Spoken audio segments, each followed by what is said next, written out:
Hello ప్రేక్షకులారా, welcome to this next episode of love. So ఈరోజు నేను శామ్ చేరి క్షమాపణ అనే ఒక టాపిక్ గురించి మాట్లాడబోతున్నాం.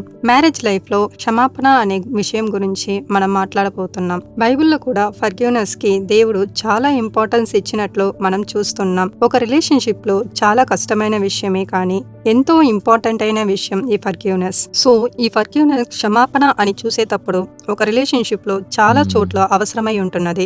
చిన్న విషయాలైతే ఏమి, పెద్ద విషయాలైతే ఏమి, ఈ ఫర్గివ్నెస్ ఎంతో ఇంపార్టెంట్ గా ఉన్నట్లు మనం చూస్తున్నాం. చిన్న విషయాలు అని చూసినప్పుడు ఒక హస్బెండ్ అండ్ వైఫ్ లోపల హస్బెండ్ అనుకోవచ్చు, అయ్యో నాకు దోశ అంటే ఎంతో ఇష్టం, అలాని పులుసు అంటే నాకు చాలా ఇష్టం, కానీ నా వైఫ్ నాకు నచ్చని ఒక విషయాన్ని చేస్తుంది. నాకు నచ్చని పర్ఫ్యూమ్ అలా లేకపోతే నాకు నచ్చని ఒక ఎయిర్ కండిషనర్ ని పర్చేజ్ చేసుకొని వస్తుంది. ఆ స్మెల్ నాకు నచ్చదని తనకు తెలుసు, అయినా కానీ తను ఎప్పుడు ఆ పర్ఫ్యూమ్ ని తీసుకుని వస్తుంది. సరిగ్గా కుక్ చేయకపోవడం ఒక చిన్న విషయం కాదు. ఈ రోజు అదే విషయం అంతా కూడా భోజనం మాత్రం సరిగ్గా ఉంటే అంతా బాగుంటుంది అనుకుంటా.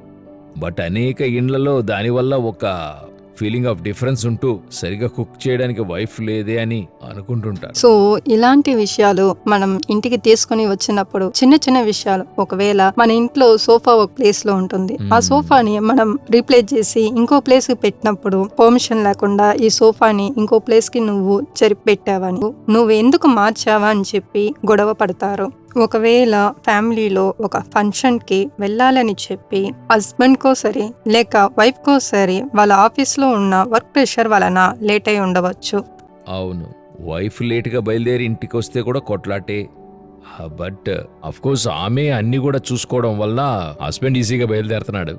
బట్ అన్నిటినీ చూసుకొని పిల్లల్ని పంపించి తర్వాత వైఫ్ బయలుదేరడం లేట్ అవుతుంది. బట్ అలా లేట్ అవడం వల్ల టెన్షన్ లో ఒకే జగడం. ఒకవేళ హస్బెండ్ నైట్ షిఫ్ట్ లో వర్క్ చేసేవారే ఉండవచ్చు. అలాంటి పరిస్థితిలో వాళ్ళ వర్క్ ప్రెషర్ వల్ల రాలేని పరిస్థితి ఉన్నప్పుడు ఎంతో గొడవలు జరుగుతున్నట్లు మనం చూస్తున్నాం. సమ్ టైమ్స్ చాలా చెడు మాటలు యూజ్ చేసి గొడవలు పడుతున్నారు. ఒక హీటర్ ఆర్గ్యుమెంట్ జరిగి ఆ ఆర్గ్యుమెంట్ వలన డివోర్స్ దాకా వాళ్ళు తీసుకెళ్తున్నట్లు మనం చూస్తున్నాం. సో అలాంటి టైంలో ఫర్గివ్నెస్ అనేది చాలా కష్టం. మరొక విషయం ఏంటంటే, హస్బెండ్ అండ్ వైఫ్ కి మ్యారేజ్ అయ్యి ఒక 10 years లేకపోతే ఒక 15 years అయి ఉంటుంది. అలాంటి పరిస్థితిలో ఉన్నప్పుడు వైఫ్ కన్సీవ్ అవ్వకుండా ఉంటారు. అప్పుడు వైఫ్ ని ఎక్కువ తప్పు చెప్తారు. ఎందుకంటే నువ్వే కదా ఇంకా కన్సీవ్ అవ్వకుండా ఉన్నావు, నీ వలన నా నెక్స్ట్ జనరేషన్ దెబ్బతింటుంది అని ఎక్కువ వైఫ్ ని గుచ్చి చూపిస్తారు. అలాంటి పరిస్థితిలో వైఫ్ కి ఒక అన్ప్లెసెంట్ సిచ్యువేషన్ ఉంటుంది. నీ వలనే జరిగింది, నీపైనే తప్పు అని మార్చి గొడవలు పడతారు, కానీ ఒక ఫర్గివ్నెస్ సారీ అని చెప్పరు.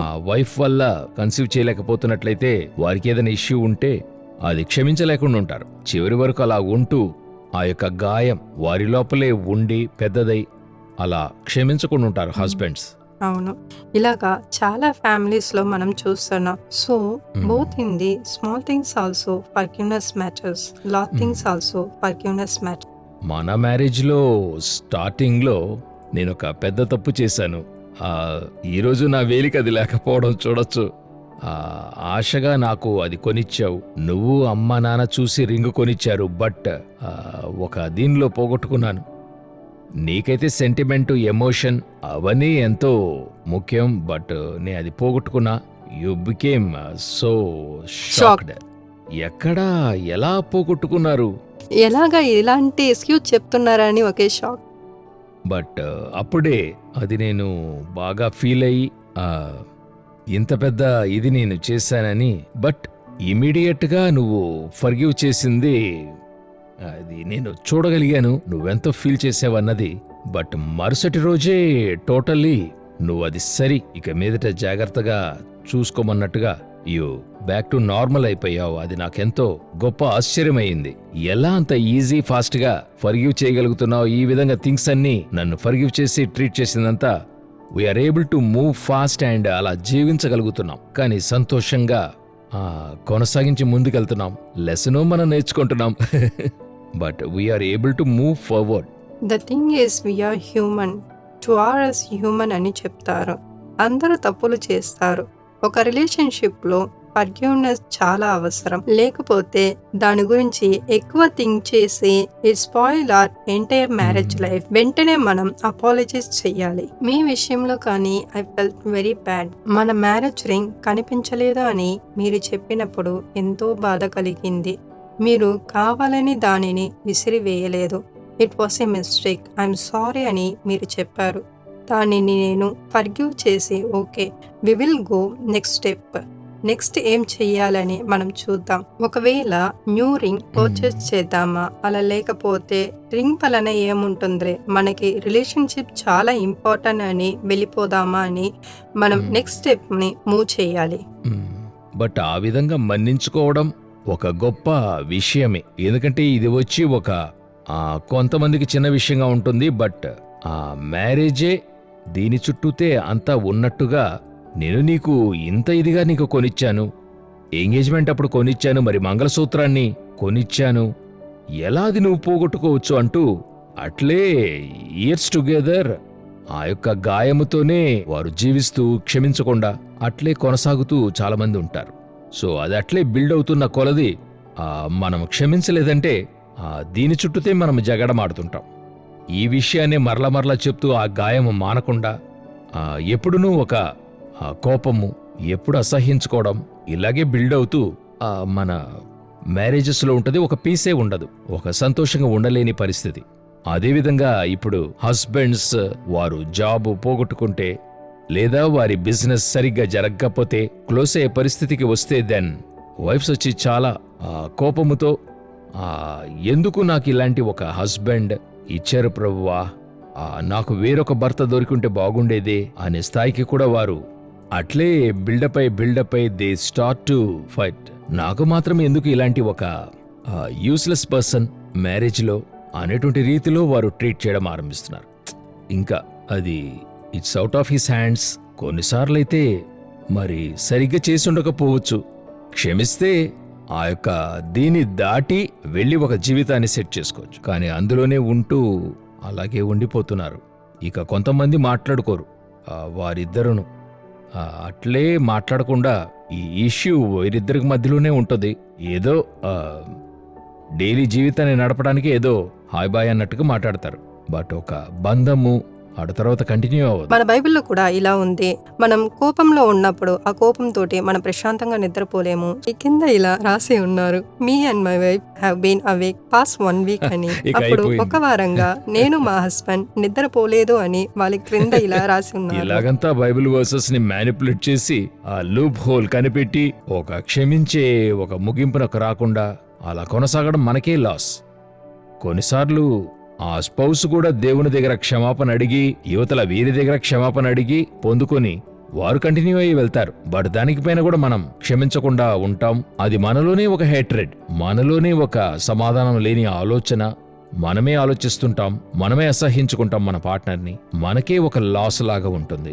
ఒక మ్యారీడ్ లైఫ్ సంతోషంగా ఉండాలంటే నేనేం చేయాలి, నేనెలా ఇందులో నిలదొక్కుకోగలను, వేరింకెవరైనా మంచి పర్సన్తో నాకు మ్యారేజ్ అయితే బాగుండేదే, అటువంటి ఒక కలలోనే జీవిస్తూ లేనిదానినే ఆలోచిస్తూ అలా సోలిపోతూ ఉంటారు.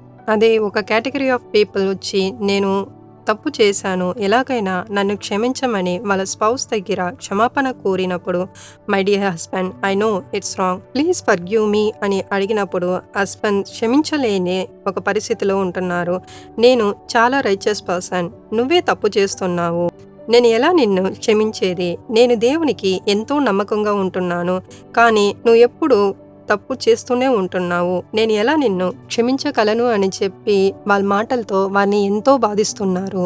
అంతా ఒక నీతిమంతుల్లాగా మాట్లాడుతూ వారన్నిట్లోనూ పర్ఫెక్ట్ అన్నట్టుగా మాట్లాడుతుంటారు. అదే మన బైబిల్లో ఒక వాక్యం ఉంది, ఇతరుల పైన నువ్వు తప్పు కనిపెట్టొద్దు, మొదలు నీ కంట్లో ఉన్న దూలమును నువ్వు తీసివేయి అని బైబిల్లో మనం చదువుతున్నాం. సో మన లైఫ్లో ఉన్న తప్పులను మనం మార్చుకొని తర్వాత మిగతా వారి లైఫ్ని మనం చూడాలి.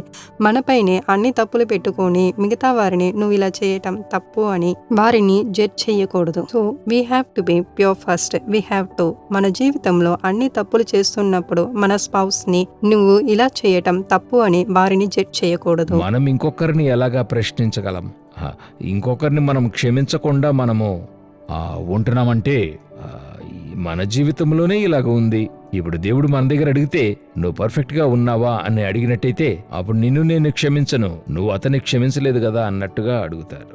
మత్తయి సువార్త 5:7లో మనం అదే చూస్తున్నాము. కనికరము గలవారు ధన్యులు, వారు కనికరము పొందుదురు. కనికరము మనము చూపినట్లయితే మనం పొందుకుంటాం. అదే ప్రభు ప్రార్థనలో మనకు చెప్పిస్తున్నాడు, మిగతా వారి మా రుణస్థులను మేము క్షమించిన ప్రకారంగా మా రుణములను క్షమించండి. మీరు వారిని క్షమించి వారిని చేసిన తప్పుని మీరెప్పుడు క్షమించి వదిలిపెట్టి మీరు సరి చేసుకుంటారో మీ పాపాన్ని అదేలా క్షమిస్తా. So we have to get rid of the hurt and hatred మన మిగతా వారి పట్ల ఉంచేటువంటి. ఇదే నేను ఒక హస్బెండ్ అండ్ వైఫ్ జీవితంలో నేను చూశాను. వాళ్ళు ఎంతో హ్యాపీగా ఉంటున్నారు. వాళ్ళ పిక్చర్స్ అన్ని చూసినప్పుడు వాళ్ళు చాలా పెద్ద ఫ్యామిలీ, వాళ్ళు ఎంతో వెల్దీగా ఉంటున్నట్లు చూస్తున్నాము. వెల్ డ్రెస్ గా ఉంటారు, అన్ని చోట్లకి ఒకటిగా వెళ్తారు. కానీ వాళ్ళ లైఫ్ ని నేను చాలా క్లోజ్ గా when I got to know them only. Wife వచ్చి హస్బెండ్ వాళ్ళ పేరెంట్స్ ని, వాళ్ళ మదర్ ఇన్ లా, వాళ్ళ ఫాదర్ ఇన్ లా తోటి ఎప్పుడు గొడవలు పడుతూ ఉంటారు. ఎక్కువ బ్యాడ్ వర్డ్స్ యూజ్ చేసి వారిని మీరు ఇంట్లో నుంచి వెళ్ళిపోండి, నాకు నా హస్బెండ్ ఉంటే చాలు, మీరు ఎవ్వరూ నాకు అవసరం లేదని చెప్పి వారిని ఎంతో బాధిస్తుంటారు. వైఫ్ హస్బెండ్ వాళ్ళ ఇంట్లోనే ఉంటారు, కానీ హస్బెండ్ వాళ్ళ పేరెంట్స్ ని మీరు ఇంట్లో నుంచి వెళ్ళిపోండి అని చెప్పి వాళ్ళని ఎంతో బాధిస్తుంటారు. కానీ హస్బెండ్ అయితే ఎంతో ఓర్చుకుని ఉంటారు. ఒక టైం తర్వాత వైఫ్ హస్బెండ్ దగ్గరికి వెళ్ళి నేను తెలియక చేశాను, నన్ను క్షమించండి అని చెప్పినప్పుడు హస్బెండ్ వైఫ్ ని క్షమించి పర్వాలేదు, you are my wife, I love you అని చెప్పి ఇకపైన గొడవలు పడకుండా ఉండవచ్చు అని చెప్పినప్పుడు వాళ్ళు ఇప్పుడు ఎంతో హ్యాపీగా వాళ్ళ పిల్లా పాపలతో సంతోషంగా ఉన్నట్లు మనం చూస్తున్నాం. సో ఖచ్చితంగా ఇలాంటి ఇష్యూస్ వస్తాయి. అయితే హస్బెండ్ అండ్ వైఫ్ ఒకరిని ఒకరు క్షమించటం వలన ఆ ఫ్యామిలీ ఎంతో సంతోషంగా ఉంటున్నట్లు చూస్తున్నాం.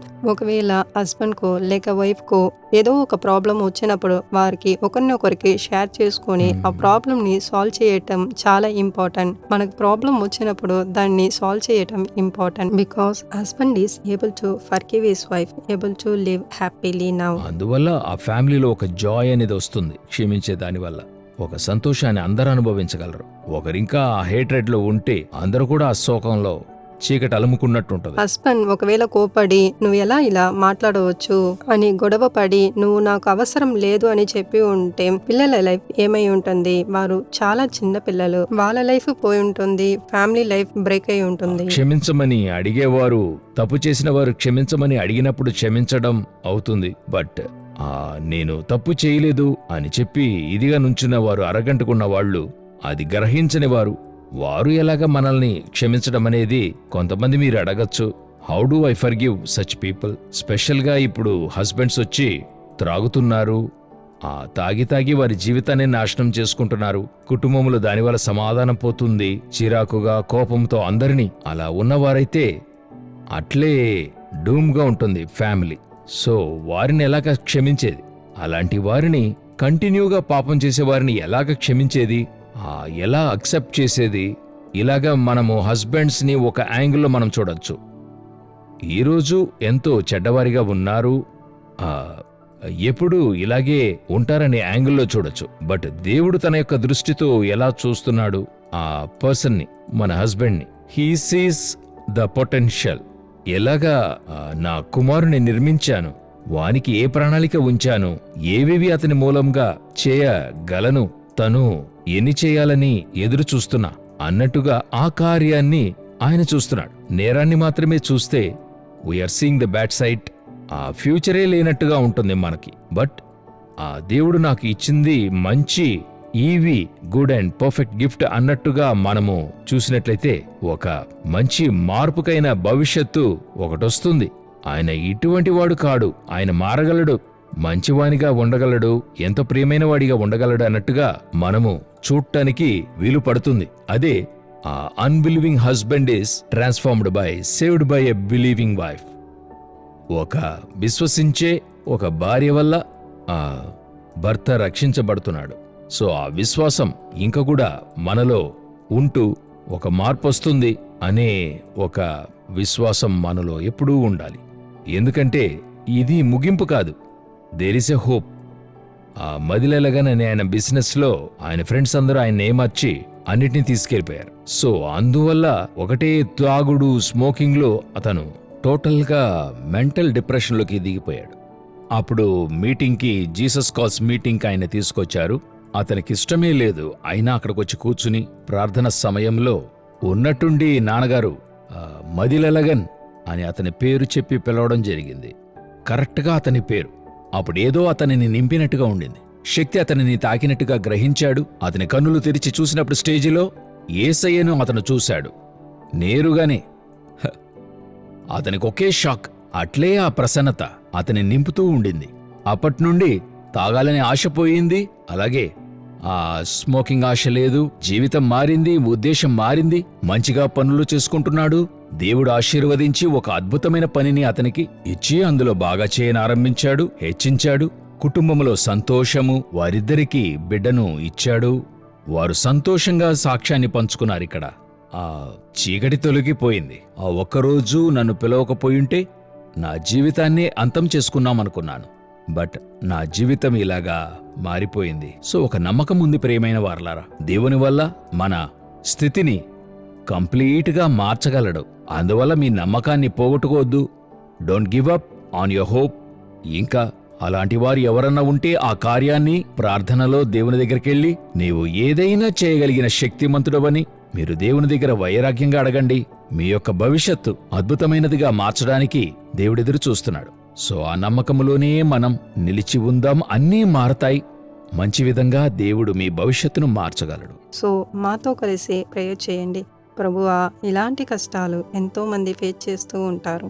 నేను తెలియకుండా ఒక తప్పు చేశాను, అయినా కానీ క్షమాపణ కోరినప్పుడు క్షమాపణ అనే విషయం మా ఫ్యామిలీలో లేకుండా ఉంది అని ఎంతో మంది హస్బెండ్ అండ్ వైఫ్ బాధపడుతూ ఉండవచ్చు. అయ్యో, ఫ్యామిలీలో సమాధానం లేదు, ఎప్పుడు చూసినా గొడవలు ఉంటూనే ఉంటున్నాయి. ఏదో 10 సంవత్సరాలు ముందు చేసిన ఒక తప్పుకి ఇప్పటి వరకు గొడవలు వస్తూనే ఉంటున్నాయి అని వాళ్ళు బాధపడవచ్చు. ప్రభువా, సమాధానం వారికి దయచేయండి. సమాధానంతో వారిని నింపండి. క్షమించే కృపను వారికి దయచేయండి స్వామి. హస్బెండ్కి ఇవ్వండి, వైఫ్కి ఇవ్వండి. వైఫ్ని క్షమించే కృపను దయచేయండి. హస్బెండ్ని క్షమించే కృపను వైఫ్కి దయచేయండి. Bless them Lord Jesus, let them spirit fill their homes. ప్రభువా, మీ ప్రసన్నత వలన వాళ్ళ జీవితాలని నింపండి స్వామి. ఎంతో మంది వైఫ్ ఇలా ప్రార్థన చేయవచ్చు. అయ్యో, ఎన్నో సంవత్సరాలుగా మా హస్బెండ్ ఈ తాగుడు అలవాటును వదలటం లేదు, ఈ డ్రగ్స్కి ఎంతో అడిక్ట్ అయి ఉన్నాడని వాళ్ళు ప్రార్థన చేయవచ్చు. ఫ్యామిలీలో ఒక సమాధానమే లేదు, నా హస్బెండ్ని నాకు తిరిగి ఇవ్వండి అని వాళ్ళు ప్రార్థన చేయవచ్చు. అందరి ఇంట్లో ఇలాంటి విడుదల దయచేయండి స్వామి. ఈ మదివానన్ లైఫ్లో జరిగిన మిరాకిల్ లాగానే వారికి కూడా జరిగించండి ప్రభువా. వారిని తాకి lord relieve them spirit father. ఈ పాపాన్ని నుంచి వారికి విడుదల ఇవ్వండి స్వామి. ఈ కష్టాన్ని నుంచి వారికి విడుదల ఇవ్వండి స్వామి. వైఫ్ కి వాళ్ళ హస్బెండ్ ని క్షమించి మరలా వారిని వాళ్ళ ఫ్యామిలీలో చేర్చుకొనుటకు కృపను దయచేయండి స్వామి. Lord give them grace to accept their husband to family father. ఎంతో మంది నేను మనసు మారాను, అయినా కానీ నా ఫ్యామిలీలో నాకు సమాధానం లేదు, ఇంకా నన్ను చేర్చుకొనలేదు అని అనుకోవచ్చు ప్రభువా. వారి అందరిని ఆశీర్వదించండి. ఫ్యామిలీని ఒకటిగా చేయండి స్వామి. There is no more divorce lord Jesus. ఈ క్షమాపణ లేనందువలనే couple should not be divorce father. వారు విడిపోకూడదు. Lord let your presence fill the homes. Your presence bind them together father. ఎంతో మంది పేరెంట్స్ వాళ్ళ పిల్లల కోసం ప్రార్థన చేయవచ్చు. వాళ్ళ తల్లిదండ్రులు విడిచుచున్న ఏడుపును మీరు వినండి స్వామి. అయ్యో, నా పిల్లల జీవితం సమాధానమే లేదు, వాళ్ళ husband not forgiving their wife. ఏదో నా పిల్లలు తెలియకుండా తప్పు చేశారు, అయినా కానీ వారు ఒకటిగా ఉండటం లేదే అని వారు విడుచుచున్న కన్నీరును మీరు చూడండి స్వామి. Lord, you are seeing their tears father. ఆ ఏడుపులన్నిటినీ మార్చండి స్వామి. Lord, let there no more tears. Let your presence fill their homes, fill their children's homes ప్రభువా. వారిలో ఎప్పుడు గొడవలు రాకుండా వాళ్ళ ఫ్యామిలీ తోటి సంతోషంగా ఉండాలి. వాళ్ళ ఫ్యామిలీలో ఒక సమాధానం, ఒక ఫర్గివ్నెస్ దయచేయండి స్వామి. వాళ్ళ జీవితంలో ఎప్పుడు సంతోషం మాత్రమే ఉండాలి. మీ సమాధానంతో వారిని, వారి ఫ్యామిలీని నింపండి. క్షమించే కృపను వారికి దయచేయండి స్వామి. ఒక్కొక్కరిని నింపండి యేసుని నామమున ఆమేన్. ఆ మదిలెలగన్ని దేవుడు ఎలాగా కొనసాగింపుగా ప్రేమించి ఒక్కసారిగా ముట్టి సంధించి రూపాంతరం కలిగించాడో అదేవిధంగా మనం ఓర్పుతో ఉండి మన భారాన్ని భరించుదాం. ఇటువంటి క్షమించే కృపను ఎప్పుడునూ దేవుని బిడ్డలుగా మనలో ఉండేట్టుగా దేవుణ్ణి అడుగుదాం. మేము కూడా మీతో చేరి అడగడానికొచ్చాం. అలాగా మన వివాహాలు వృద్ధి చెంది సంతోషంగా ఉండేట్టుగా చేయనుగాక. మీ స్పౌస్ పక్కనుంటే వారు చెయ్యి పట్టుకోండి. We will fear God together. We will love and stand with each other and live happily forever. For families to be blessed, to live in harmony, and for their safety and prosperity, every day the Dinagaran family and the prayer intercessors at Jesus Calls Prayer Tower pray for the Family Blessing Plan partners. Join the Jesus Calls Family Blessing Plan today and experience for yourself the power of prayer.